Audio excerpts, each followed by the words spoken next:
2021. Do that again. Thank you all for coming to the meeting of the October 4th Planning and Zoning Commission. We're going to go ahead and get started. It's right now 6:30 on the nose.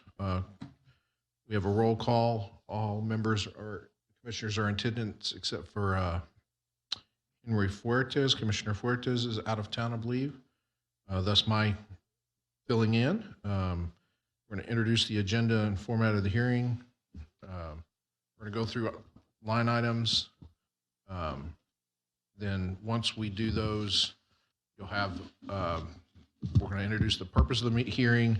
We'll have a staff report, applicant presentation, persons wishing to speak for or against, staff commission, applicant discussion, and then final consideration of possible action. We have a short agenda tonight, but we'll go through it. We'll go ahead and open the floor for any citizen comments, if there are any. Anyone would like to speak this time for any reason? All righty.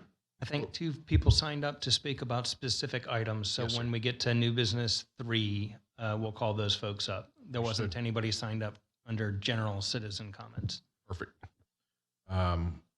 Move to item number 5, consent agenda. All items listed on the consent agenda are considered to be routine and require little or no deliberation by the P&Z Commission. These items will be enacted, approved by one motion unless the commissioner requests separate action on an item, in which event the item will be removed consent agenda and considered by a separate action. Approval of consent agenda enacts the items of legislation. Do we have any items on the consent agenda? Hearing none, we'll move to possible action and excuse the absence of Commissioner Andrew Earls and Commissioner Darrell Eisenberg from the September 20th, 2021 P&Z regular meeting. Do I have a motion? So moved. Second. We have a first and a second. All in favor, please raise your right hand. Motion carries unanimously. What are we, 6-0? Okay. Item B, consideration possible action approval of the minutes. Approve the P&Z regular meeting minutes from September 20th, 2021. Do I have a motion? Oops, that's already been done as part of the consent agenda. Oh, I apologize. So, okay. We would move down to new business item 7, I believe, is where we are. All righty.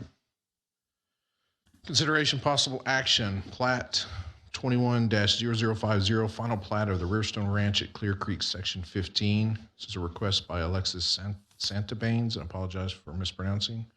LJ Engineering on behalf of Meritage Homes of Texas, LLC owner, to approve the final plat of Riverstone Ranch at Clear Creek, Sections 15, creating 23 single-family lots and 4 reserves on 7.365 acres, describe general location to be south of Hughes Ranch Road and west of Riverstone Falls Drive. Do we have a staff report? Could we get a motion to approve first, please? Sure. Second. Second. All right. Moving on to staff. Thank you very much. So let me introduce Florence Boaku, who is our planner, who will be discussing this plat and the next plat for you. Florence, take it away. Thank you, Martin. Good evening, Chair and members of the board. My name is Florence Boaku. This request is for the approval of the final plat of Riverstone Ranch at Clear Creek. It's creating a total of 23 single-family lots and 4 reserves on 7.365 acres of land. The average lot size within the subdivision is 55 feet wide lots by 130 feet deep lots. And this is because this is within a single family residential 1 cluster, which was approved in 2019. And the general location is south of Hughes Ranch Road and west of Riverstone Falls Drive. So staff has reviewed the final plat according to the criteria outlined in Chapter 3 of the Unified Development Code, and we have determined that it conforms with the comprehensive plan, our thoroughfare plan, our Unified Development Code, and then the drainage plan has been approved for this subdivision. The traffic impact analysis has been approved, and the park dedication was approved as part of the cluster plan. The subdivision improvement agreement was approved in August 2021, and the preliminary plat for the subdivision was approved in January 2021. And so staff is recommending approval of this final plat because it's consistent with the zoning requirements for the district as well as our comprehensive plan, and all the proposed public improvements have been determined to be adequate, and the final layout also meets all the standards for adequate public facilities. And so basically the plat conforms to all the design requirements and standards of the Unified Development Code. As I mentioned earlier, the property is zoned single-family residential 1 cluster, and that basically allows it to have smaller lot sizes in exchange for better open spaces or larger open spaces. So what you have on the screen is the final layout, which is before you for approval, with 4 reserves and the lots surrounding a green open space. And that concludes staff report. Thank you. Thank you, Ms. Baku. Do we have is the applicant here for a presentation? No? Okay.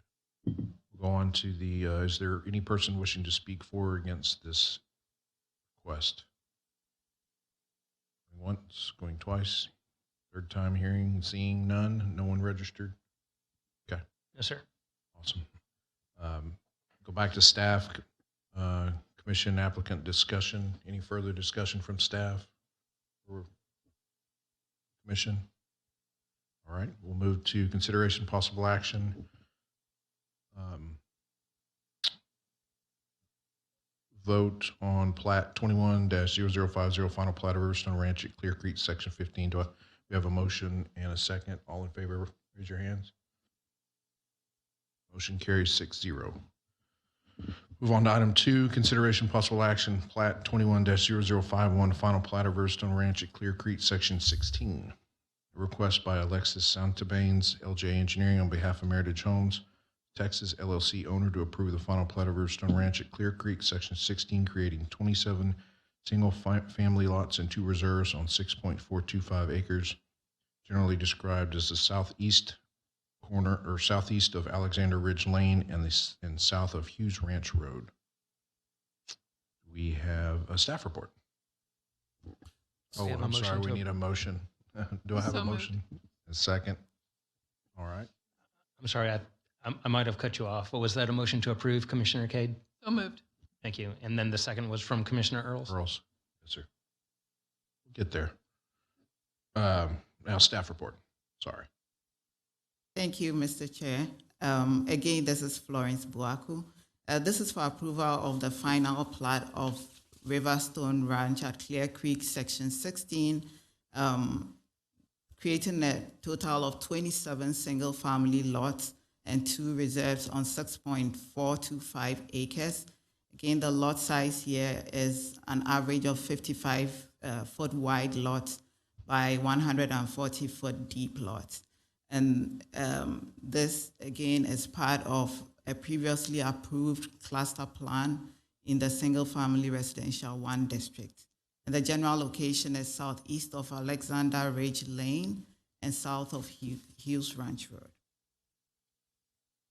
Again, staff has reviewed this and has determined that it conforms to the comprehensive plan, thoroughfare plan, and the Unified Development Code. The SIA was approved in August 2021. The park dedication fee has already been paid, and the preliminary plat was approved in January 2021. With this plat, staff is recommending approval of the final plat of Riverstone section 16, because it's consistent with the zoning requirements and the comprehensive plan, and all the proposed public improvements meet the standards and have been determined to be adequate. It also conforms in terms of design to all Unified Development Code standards. So this is a zoning map showing the location of section 16 of the Riverstone Ranch subdivision. As I mentioned earlier, it's part of a single-family residential cluster subdivision, which allows them to have smaller lots with larger open spaces. And this is the general configuration of that section. It has 2 cul-de-sacs and 1 entry and exit into the subdivision. And that concludes staff report. Thank you. That's great. Thank you. Once again, is the applicant here for an applicant presentation? No one signed in again? Good. All right. Do we have any persons wishing to speak for or against this request? Hearing none, seeing none, no one registered? Nobody registered. All right. Item 6, or next item is staff commission applicant discussion. Any further discussion from staff, commissioners? You have anything? All right, we have a motion and a second for consideration possible action plat 21-0051, final plat of Riverstone Ranch at Clear Creek, section 16. All in favor, please raise your right hand. Any opposed? Motion carries 6-0. Item 3. This is going to be a conditional input and discussion, conditional use permit applicant CUP 21-00030. And as a reminder, this is a discussion item for planning and zoning. We can voice our opinions one way or the other, ask questions. The applicants and and the speakers can speak and ask questions back and forth a little bit, I believe. But there is no official vote from planning and zoning on this item, just so you know. This is, once again, conditional use permit 21-0030, request by Eddie, and I apologize, I'll do the best I can, Agir, applicant on behalf of Muhammad Ullah, owner, for approval of a conditional use permit for cigars, tobacco, or e-cigarette shop, retail-only use within the general commercial district to accommodate a cigar shop inside a leased space within an existing multi-tenant commercial center on approximately 1.292 acres with the general location of 5740 Broadway Street, Suite 112, Pearland, Texas. Just open it up to registered speakers. Traditionally, I think we would go with the staff presentation okay. first, just because that might impact some of the speakers' questions, if anybody Gotcha. had anything, or speakers' comments. Okay. We have staff. Yes, sir. So before we get to handing off to staff to make their report, there were 2 items on the agenda that were removed, and just to make a broad blanket statement for anyone in the audience who may be here for those items. Zone case 21-00017 and conditional use permit 21-00031 have been removed and will be heard at a future meeting. With that said, I'll pass it on to Samin Bazargan, who is one of our staff planners, and she will discuss the staff report for this item. Thank you. Thank you, Martin. Good evening, members of Planning and Zoning Committee. So the next case is for approval of a conditional use permit for a cigar shop within an existing multi-tenant commercial center in a general commercial district.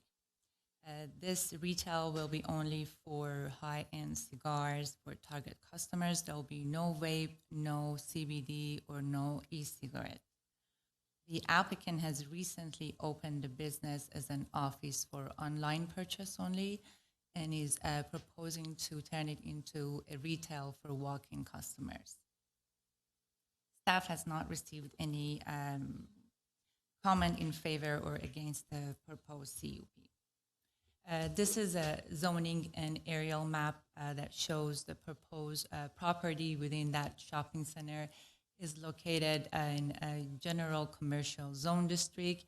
It's surrounded by commercial land uses next to self-storage and across the street from car dealership.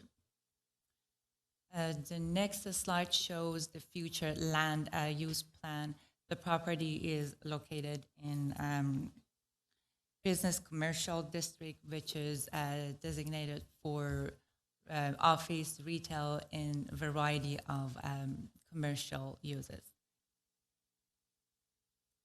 This is the existing development, so there'll be no changes to the building. In the site plan, as you can see, that area that was marked is the proposed office and retail, the future retail of the cigar shop. It's within that second building all the way in the back. And these are the pictures of the building facing from the side and also from both sides. And this is, as you can see, within a second building in the back and next to different retails and offices. And as you can see, there is no existing cigar shop within 1 or 3 miles radius of the subject site.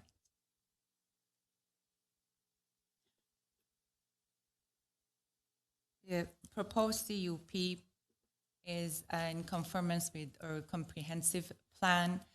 It's also in compliance with our thoroughfare plan. This part of Broadway has sufficient width, but it was planned to be widened in future. The property does not have any plat, but it has access to water and sewer utility lines along Broadway. The proposed CUP is consistent with the policies of the future land use plan and comprehensive plan, and also the regulations of zoning district. There will be the proposed use does not generate pedestrian and vehicular traffic, which will be hazardous or conflict with the existing and anticipated traffic in the neighborhood. So staff recommends approval of the requested CUP for a cigar shop according to the criteria that are mostly in compliance and the review of the staff. And that completes my staff report. Thank you. Great, thank you. We have a couple individuals registered to speak. I'll just go with the first one on the top here, Ramona Trevino. Thank you. It's Ramona Trevino. I live at 1122 Bobby Street in Pearland, Texas. I met this family recently, and because I think there's a little bit of a barrier for language, we began talking because I saw their cigar van. So when I met them, I smoke cigars. I know I'm a girl, but it's a little different. But I wanted to see what was going on.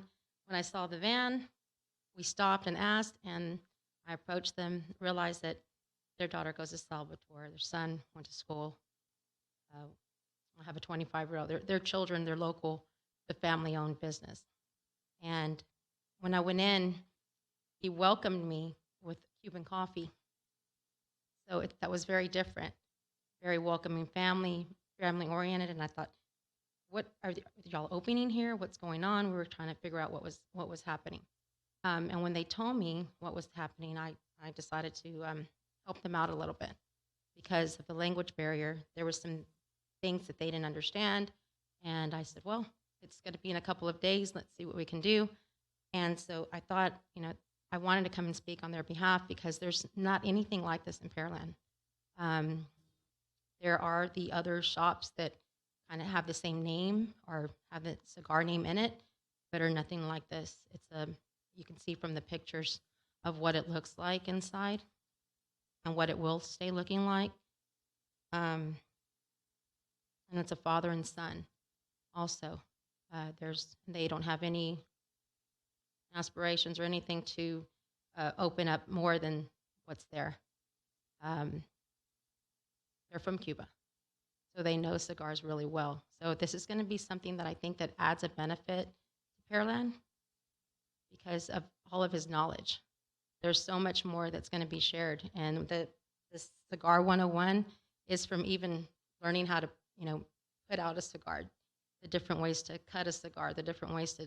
There's a lot of culture, and it's very stylish in there, I think, and it's really classy. So it's something that I think it's going to add a benefit to Pearland.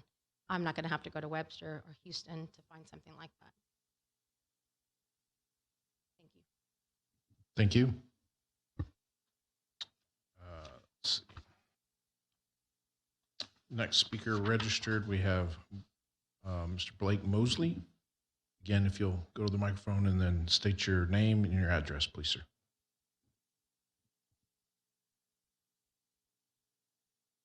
Good evening, members of the board. My name is Blake Mosley. I currently live at 1225 Lawrence Road in Kemah, Texas, and that's 77565.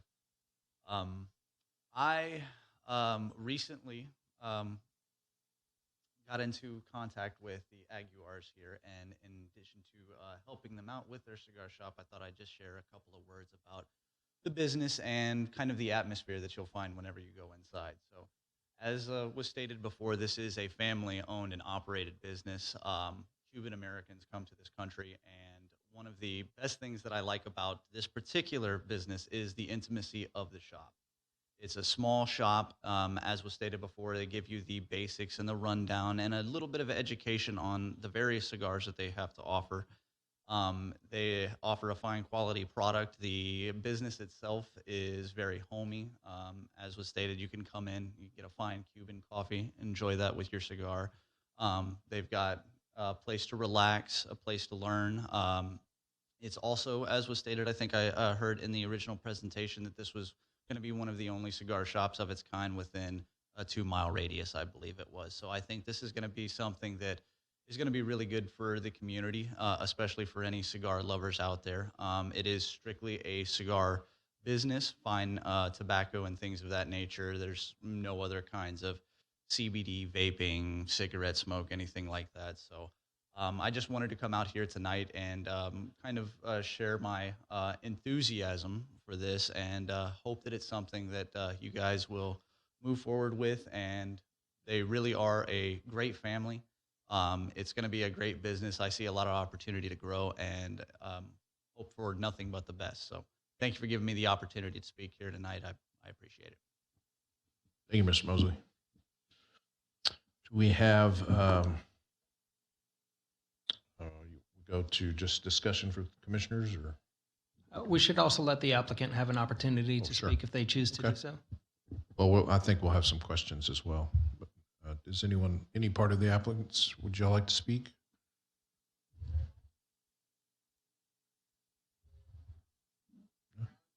Sure. If you'll go to the microphone and kind of tell us who's there, and then we'll.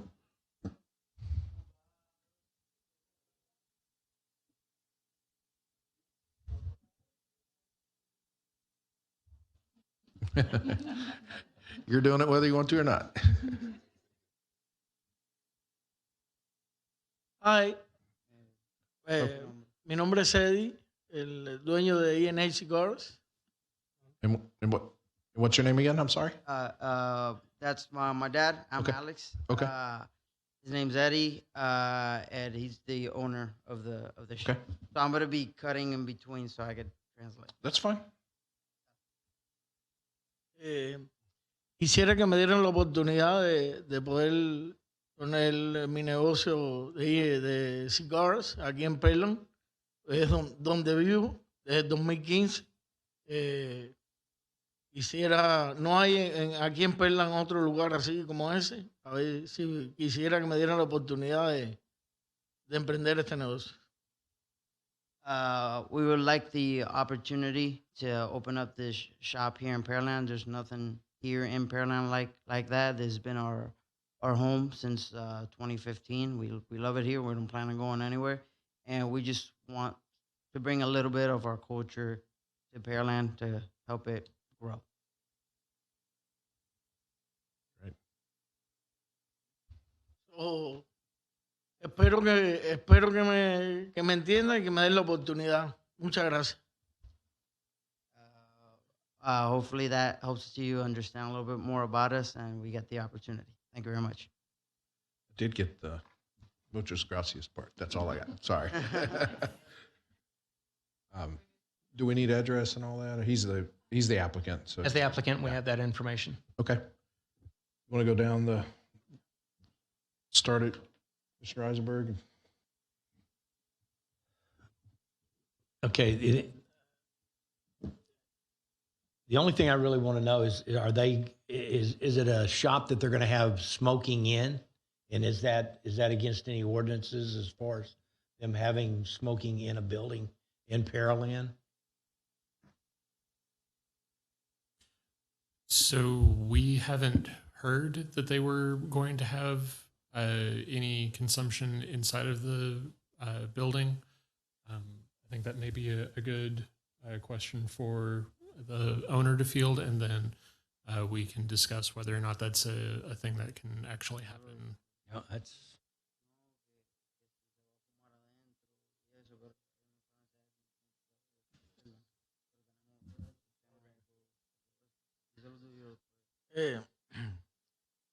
La idea es que entren las personas y compren el cigar y se vayan.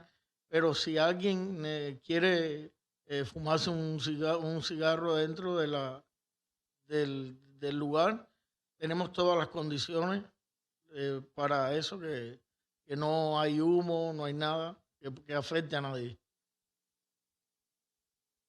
The plan is for people to come in, get their cigars, and leave. But we do have all the conditions in case they do want to sit down after a day of work. I already know how it's very nice to sit down and smoke a cigar, but we do have all the conditions to have somebody sit in there and smoke, even though that's not the full plan to have it. But we do have both machines to blow out the air. There's going to be no smoke. There's nothing in there.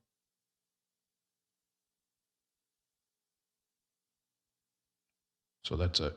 You'll have the scrubbers that'll take care of the air and all that. Yeah. We have 2 units, a third one on the way.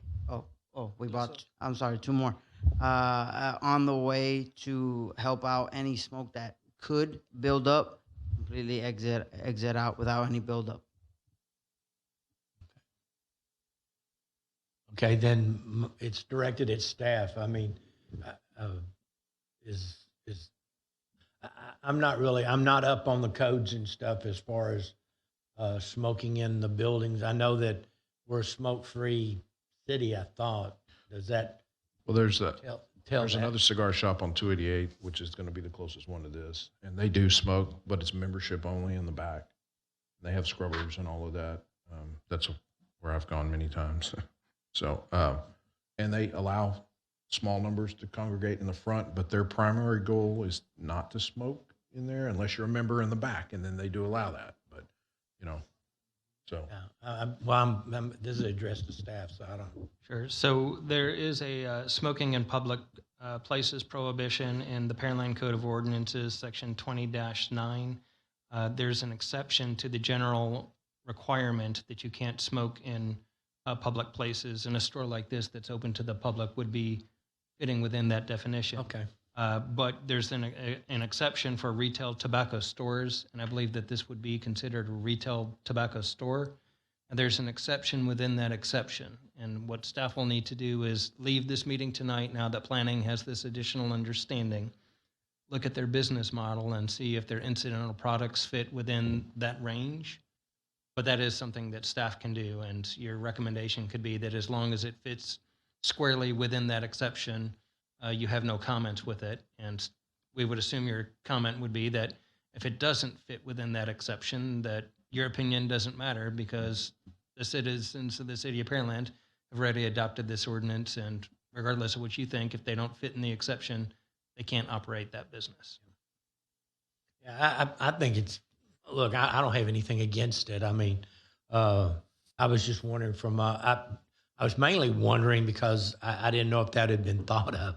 about smoking in the building and not being legal. So I just didn't want it to be a faux pas for y'all or anything. But you know, for the sake of Brandon not having to go very far, I think that you know, I'd be a yes on this. I thought since it said cigar lounge, that's what it was for, to sit and smoke a cigar. So I would, and I think it looks really nice. I don't smoke cigars, but I would be a yes on this as well.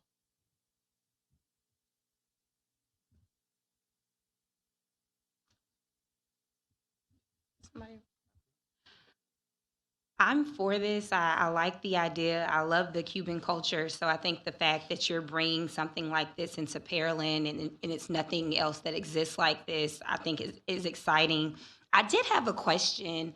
I know that it was previously stated that business had been done online and now you were going to sell within the store. And so my question was, outside of Pearland, have you sold cigars in an actual store in Cuba or somewhere else? Or why are you wanting to change from doing the online to now in person?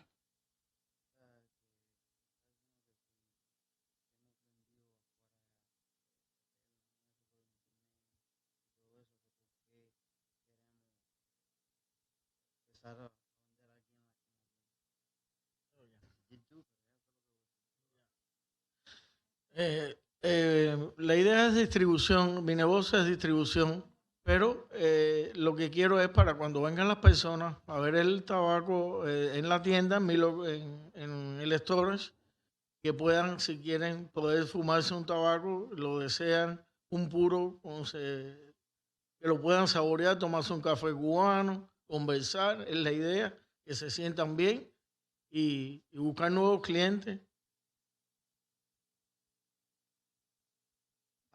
Yes, we have sold online. We've been open technically since 2016. Distribution all around Texas mostly. But last year we really talked about it and we wanted a place of our own. We've been to so many shops. We sell to so many shops, but we want something of our own for people to come in, sit down, and relax after a hard day of work, which we all need sometimes. Or at least I do. And one additional question, because I've been to a couple of cigar lounges myself, and I noticed usually it's cigar and alcohol, and I just wanted to know, do you foresee in the future wanting to sell alcohol at this location? No tengo idea de vender alcohol. Okay. Yeah, but we absolutely do not plan on selling any alcohol. If we were going to sell anything liquid, water or sodas. But if a customer wants to bring their own drinks, that's on them at that point. Okay. Thank you. And if I could follow up, Commissioner Boswell, the exception to the exception to the exception, which would mean that it would be prohibited, is that if there are any alcohol sales, you can't have any smoking on premises for cigars. So if they did sell alcohol, they would not be able to operate this store here. Well, it says sale, so a BYOB would be something different, and they'd have to get the appropriate permit from the state of Texas for that.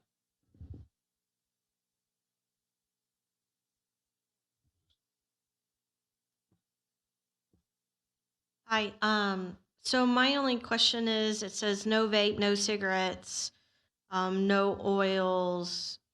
What is the conditional use permit? Is this for for cigars only, or It's going to be for cigars and tobacco. So before we had the e-cigarettes, we only had this, and when that change was made, it was easier to add e-cigarettes or vape to the existing classification. So if what your concern is that this permit and the authorization of this permit would allow something like an e-cigarette or vape or something like that, we would expect your comment to be along the lines of, I would hope that city council adopts a condition to limit it to this, because I don't have a problem with cigars and tobacco, but I haven't done an analysis for vaping or e-cigarettes or anything like that. Yeah, I think that's would be my definite concern, exactly how you worded it, that we're only looking at this as a cigar shop, and yes, I would like city council to maybe consider the impact if somebody decided in the future to do vaping, cigarette sales, or some other type of hookah type of business there. So, and that's all my thoughts. Other than that, I'm totally good with. I like the layout and what you're gonna offer. I just want to make sure whoever's there doesn't bring these other things to your shop. No, absolutely not. It's only going to be cigars. That is it. No cigarettes, no vapes, no hookahs, never. That is it. Not even if nobody can even bring those in. We don't allow those in the shop. It's just cigars. Commissioner Earls? I want to say congratulations on bringing this to Pearland. Thank you for bringing your culture in this establishment here. I look forward to enjoying it. I'm definitely a yes. Thank you. Well, I would say a couple of things, Gracias. maybe as a cigar guy too. Will you be rolling your own, or are these name brand lines or private lines?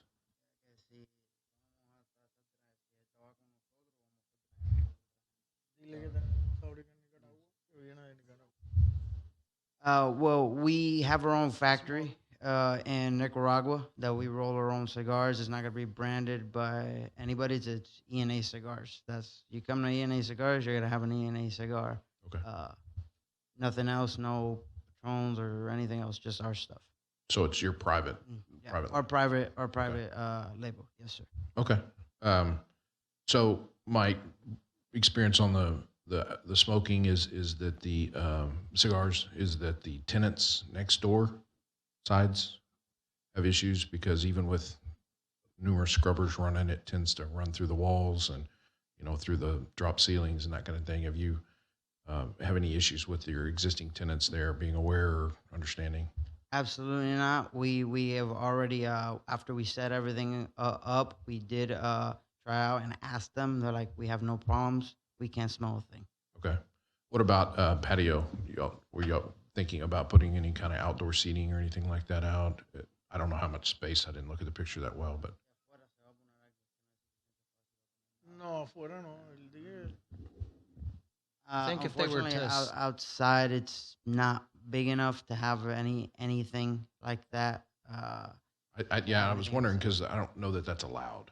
I was going to suggest that if they are in compliance with the city's ordinance, and then by having it inside the store, and then they come out on the patio, in all likelihood, that would violate the city's smoking prohibition.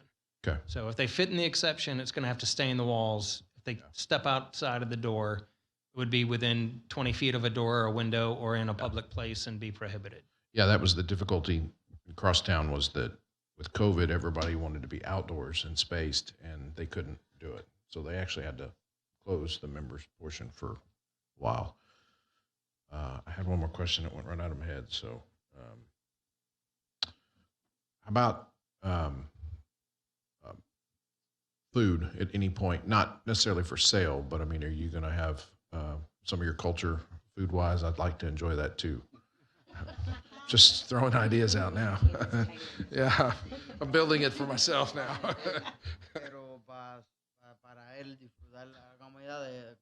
Oh, el gran opening. Like grand opening probably, or whenever we have try to do an event or something like that, we'll bring out Cuban food. Okay, and music. Yes, and music as well. Just saying. Okay, do we have any yeah. Everybody good? Okay, let's do the kind of go down the line just to Streisenberg, Commissioner Eisenberg. Yes. Aye. I'm for it. Aye. Okay, for as far as it's concerned, planning and zoning was completely and utterly 100% for it. So we appreciate, again, your time and bringing the family and your culture, and you coming to Pearland, and We know you added a part that we did not have, and we would enjoy partaking and visiting and seeing you grow. So congratulations. Hope it continues to move forward and you get your doors open the way you want to now. So, thank y'all. If we could comment. Okay. Muchas gracias a todos y están todos invitados a fumar cigar free. No, that's not. I know what he said there. He just wants to thank you, and he hopes and you're all invited to on when we open up to get your one free cigar. Thank you.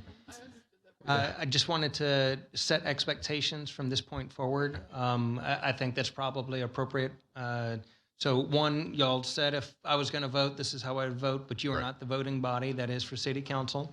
And Martin, the date that this will be in front of City Council is? October 25th. October 25th. There'll be a public hearing and then the vote by City Council on the 25th. And between now and the 25th, city staff from the planning department will look at your proposed business model to make sure it fits within the city ordinance so that they can make an appropriate recommendation. That particular ordinance was adopted by the voters. It was by an initiative petition, and it can only be changed through an initiative petition. So until somebody does something like that, even if we wanted to change it, even if all of City Council wanted to change it, without the voters of the city of Pearland changing it, if it doesn't fit within the exception, it just can't happen. So I just wanted to make sure that that expectation was clear from here. Muchas gracias. Si me dan la oportunidad, ustedes verán que va a ser muy bueno y muy próspero para la ciudad de Pearland. Again, we just want to thank you for the opportunity. If we do get it, we can't wait to show you how good it's gonna make Pearland grow. Thank you. Look forward to it.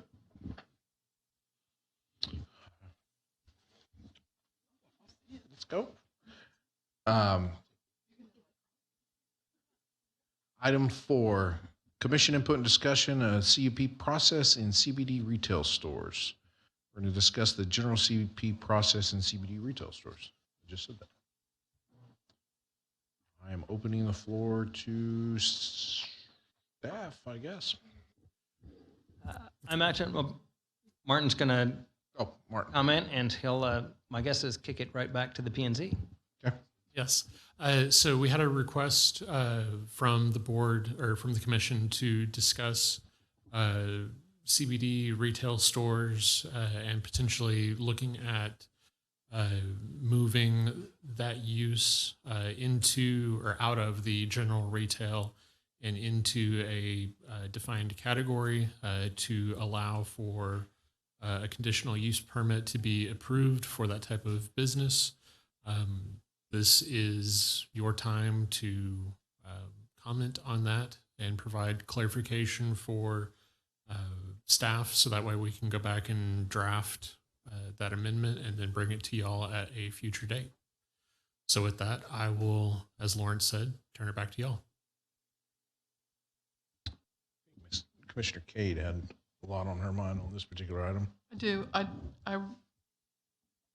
There's so many of them in the city now, and I just would like to see it as part of the CUP process, just for the fact of when we do have a CUP on items, we get that circle where we see the number of shops in a radius before it's approved, and we see those with vape shops, with gas stations, car washes, and things like that. I mean, so we don't have so many of them in a certain radius. I mean, and I think CBD shops should be in that same category. That's all.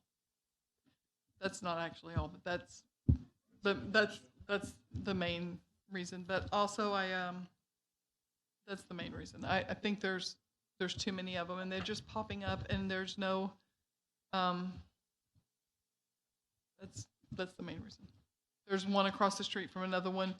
They right down there, right when you come into the city, on Main Street, down by Tractor Supply, kind of by Tractor Supply. one right across the street from another one. I think that there needs to be a limit. Thank you. This is Commissioner Hendricks.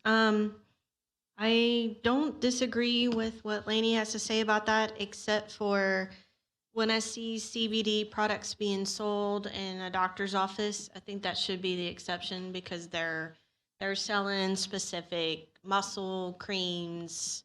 They're selling things that are a little bit more responsible. It's not the same as when you go into a vape shop that's selling CBD products to add in.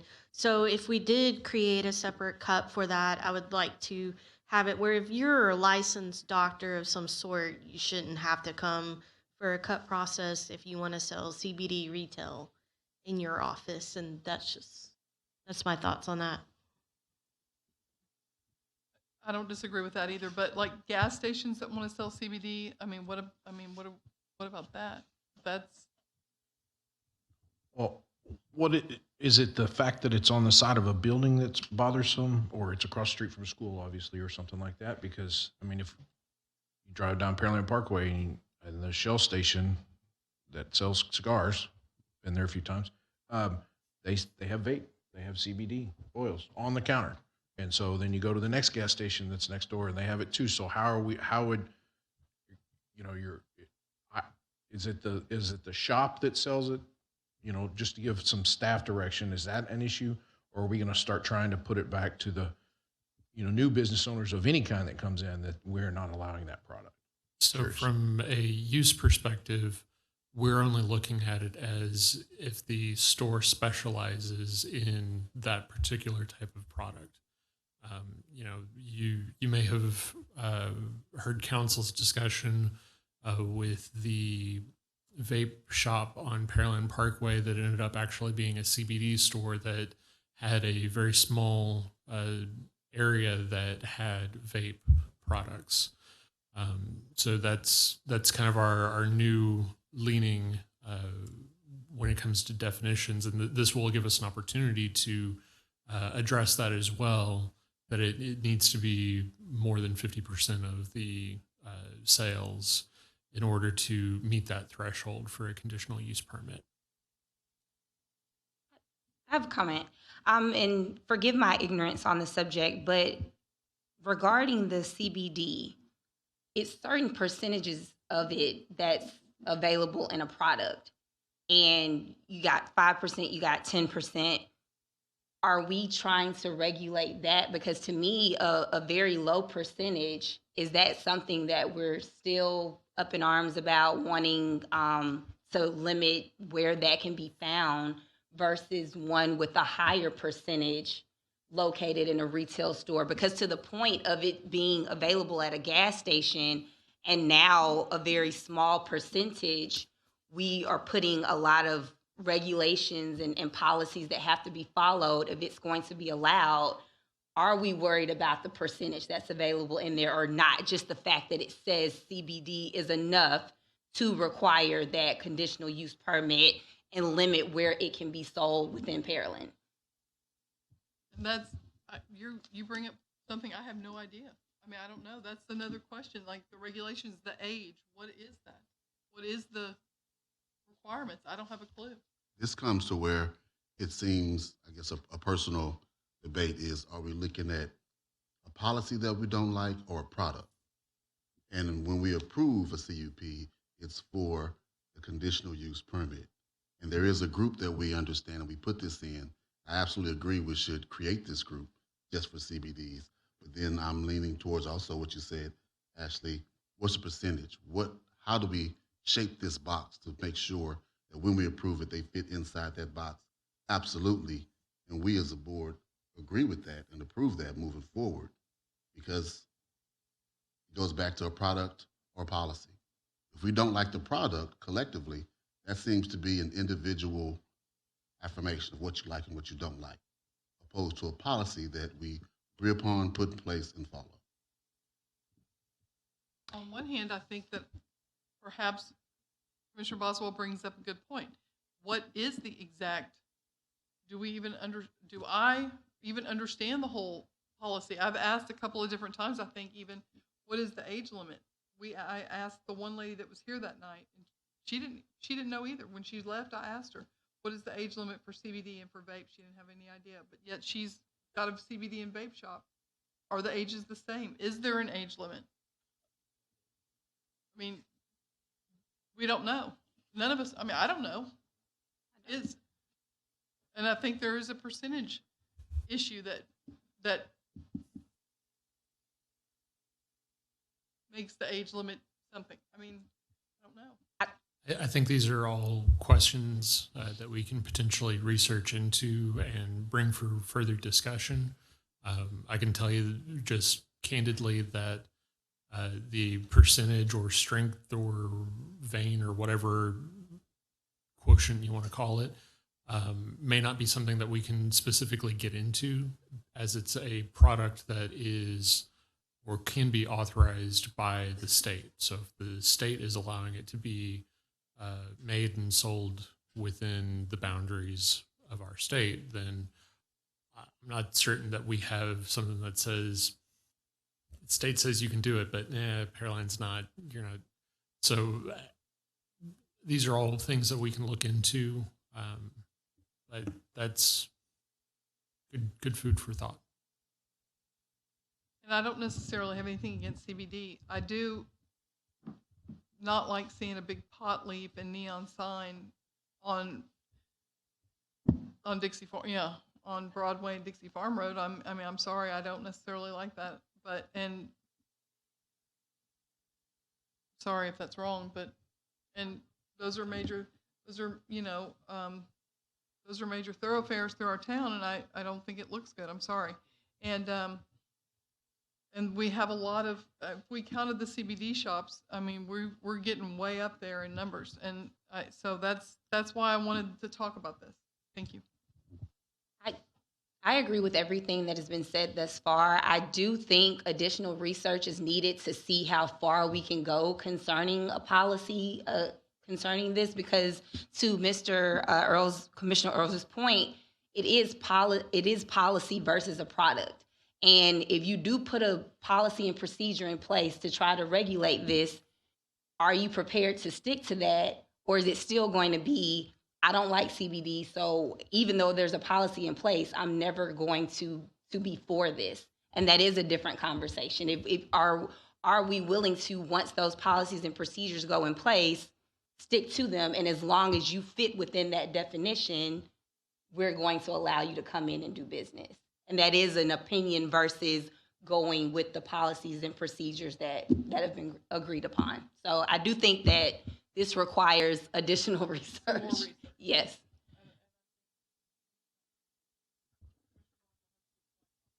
So I don't think staff has a problem providing you additional research, and we'd be happy to do that. And I don't want to jump in Martin's lane, but I think when we think about CUPs, conditional use permits, what we're looking at are the effects of this business on the neighbors. That's the subject of it. And auto-related ones are there because gas stations next to each other can create brownfields, and it might be a little bit more difficult to change over the use of a former gas station or a dry cleaner because of chemicals that might be on site. The things like car washes are in that because the secondary effects of the car wash have something like the blowers and the vacuums that can have a big impact on the neighbors. And that's why they were looking at those and that type of thing. So I'm trying to find what the secondary effects are so that we could do that. Liquor stores, there are plenty of studies that talk about the secondary effects of liquor stores, and that's why that's with the CUPs as well. I don't know of the studies about the effects of CBD sales.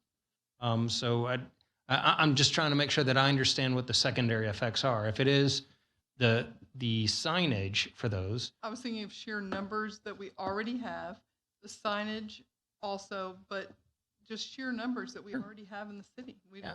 And I mean, at some point in time that the question comes, does the number of product X change the character of the neighborhood?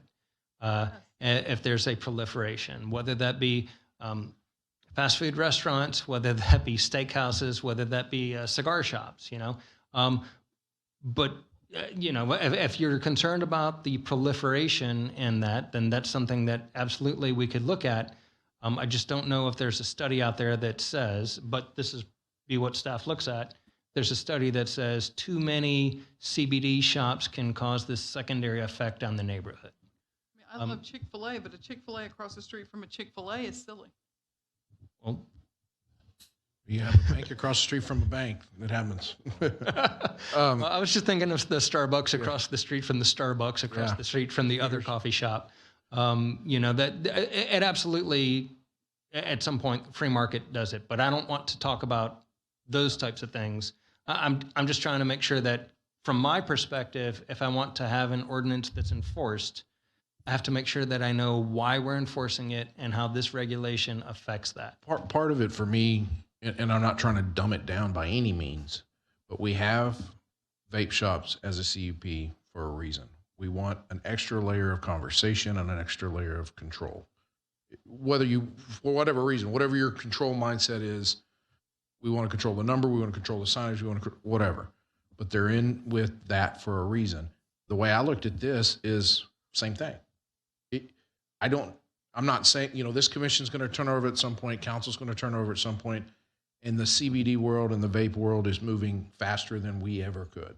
So, you know, the only way to get out in front of that is to roll them into this CUP and have an extra layer of review for whatever the reason is that you feel like it needs to be, because that's the only way we can slow the process, at least have some semblance of control. The reasoning for it could be very individualized. It could be very broad. My thought on it has been just pull it back, put it in the CUP, compare it. You know, you can say, well, you put it in with the vape. Yeah, I kind of did. That's my thought, is put it in with there so that we can review it. But we also put the automotive industry in the same boat, because two gas stations side by side is a problem. Well, you know, so that kicked this off, and that's the reason that was rolled into the CUP. So the conversation of why this is occurring is because the marijuana leaf neon sign or the whatever that was individualized that caused it to be secondary review. And I think we all need that opportunity. We may just say, forget it. Let's put them on every corner and have at it like a liquor store, and the business is there. And if it doesn't survive, it doesn't survive. But I'm going to bet they survive, because they're not going away. They're getting more and more popular every day. So, you know, we could talk about in 10 years, it's probably going to be some version of legalized here in Texas anyways. But, you know, do you want it in Pearland? So there's a whole nother layer of talking about that later down the road. But I think that to be able to review it, to be able to have a secondary or third or fourth review of the product, like it or not, or the location, like it or not, or anything having to do with it, we pull it back and put it in the CUP just as a general placement, just to be able to say, look, I just want to look at it. I just want to have my thumb on it a little longer and review it and talk about it. And the other part about it is when we post these items and nobody shows up to just talk about it, no citizen shows up to say they have a problem with it, that's tough. I mean, we advertise it, we allow them to come speak for or against, and if nobody shows up and then they, you know, it's in my backyard mentality, well, you know, where were you kind of deal. So, but if they have more than one opportunity to come and hear it and see it versus it just getting rolled through, I think that's what we need to do. I think that's what we need to look at anyways. Okay, I have a comment. Something you said. I think it's honestly only a matter of time before Texas allows marijuana to be legal, kind of like Colorado. And I think these will be perfect shops set up for that, to sell those products. And we should look at the future, not what's happening today. And that would be one way to, if it was a cup process, that we could kind of look at that on a case by case in the future. Because I really think it's only a matter of time before we join other states in their changes. And I don't have an issue with the CBD. I just know that we have to think about 10, 15 years from now. I mean, how is that going to impact our town? So, yeah, of course they will. And I don't know what all is sold in I mean, I've never been in a CBD retail store, so I don't know what they sell other than what I've seen in a doctor's office. So I guess I just don't know enough about, the research behind them. Like, is there any secondary negative impact of having them in just like you said, in your community? I really don't, because I don't know what they sell. I just know what the potential will be in only a matter of time. So that's just my thoughts. All right, anybody have anything else? Staff, do y'all have kind of a blind idea of what we kind of think we might want? The blind can lead the blind. Yeah, okay, good. I like that. Somebody's kind of walking stick. Okay, with that, then we're going to close that item and go to item 8, discussion items. I know Martin has a few things on his list here.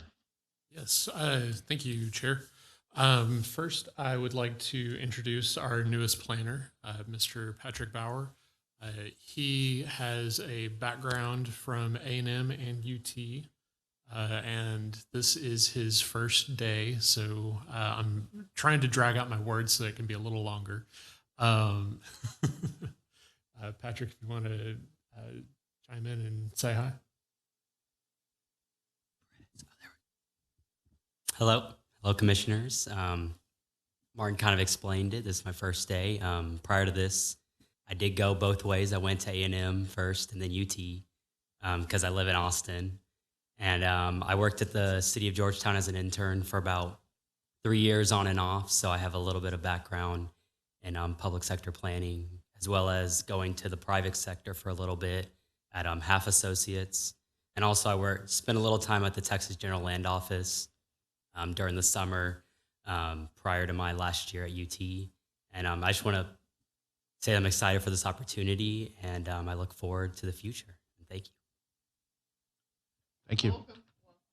And then the second thing that I want to discuss, you will see if you pay attention to, well, if Facebook is up and if Twitter is available, you'll see a press release going out this week for our Scenic City accomplishment. And of course, if you are at Texas Municipal League in Houston on Wednesday, you'll get to potentially be a part of the award ceremony.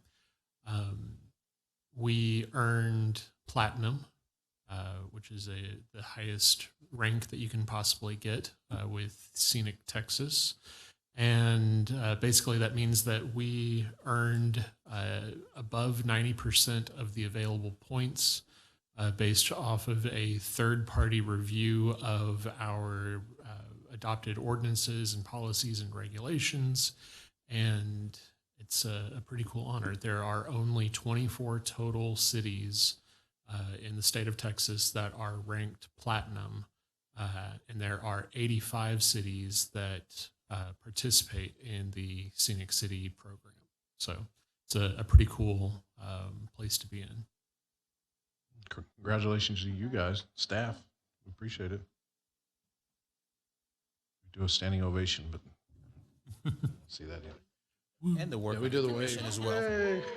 All right, there you go. We'll actually have on October 11th, so a week from today, if y'all will make an effort to come to the city council meeting beforehand, and it's totally cool if you cannot, but we'll have a presentation from the local rep for city council. So we'd love to have everyone there to make a big deal out of it. Bigger deal than this one. Would y'all send us a reminder just in case? Because awesome. Thank you, Shelby. All right. Anything else? Any commissioners have any reports before I adjourn? Anybody do anything exciting? No. Next meeting, 10/18. Oh yeah, I'll be there. It's gonna be a mess. Yeah, I'm not an Aggie, but I am going to the game. So pray for me. Okay. With that, we'll adjourn at 7:34. Thank you for your time. 7:35.